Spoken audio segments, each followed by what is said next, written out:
What's up, everybody? 5 reasons that you may need to consider a new doctor.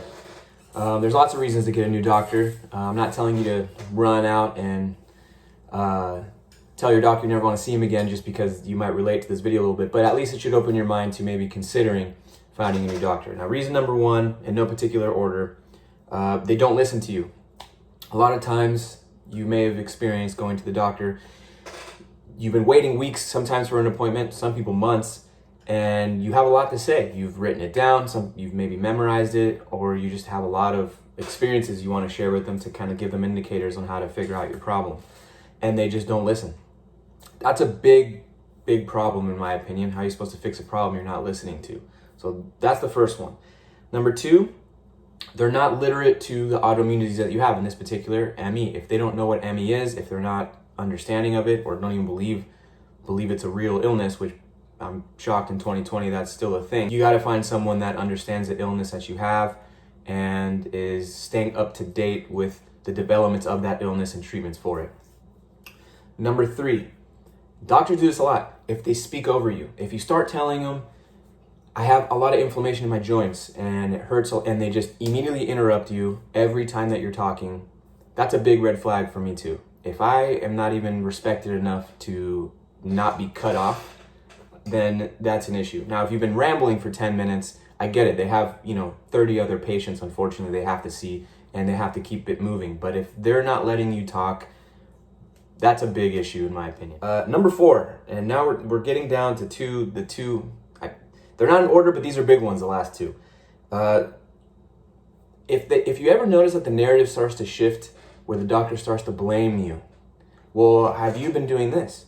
Have you been doing that? How's your relationship with your husband or wife? Are you fighting with your parents? Are you stressed out at work? If they start putting the shift and the blame on you, that to me is a pretty red flag too. Not to say those things aren't important in relation to your health. Doctors should be able to ask you that. I understand that. But when they don't ask a lot of questions about your personal health and they automatically start shifting blame on you, that's a big red flag. And that's happened to me dozens of times when I'm talking about very specific issues that I'm having, and they immediately start blaming me essentially instead of digging deeper to see what could be the cause of swollen lymph nodes or migraines or things like that. Last but not least, and it may be the biggest one here, is if you tell your doctor you have malaise, you have swollen lymph nodes, you get migraines, whatever your symptoms may be, with ME, there's a big range of them, and people with other autoimmune diseases as well. If the doctor before anything else says you have depression and wants to give you antidepressant drugs, that's a big red flag for me. Usually I've left the doctor's office just based on that. I'm done here, see you later. I'm not saying depression isn't serious. I'm not saying depression shouldn't be treated right away.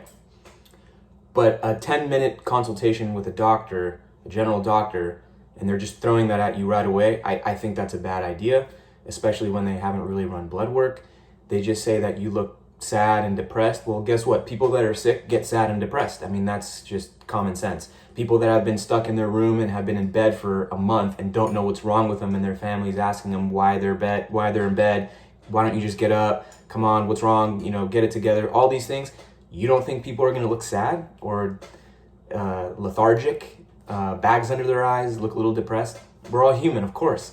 So that's a big issue. Now, if you've gone through an array of tests and nothing's working and nothing's coming up, and they think that now it's time to maybe try that, I'm not saying that's wrong. Maybe you should.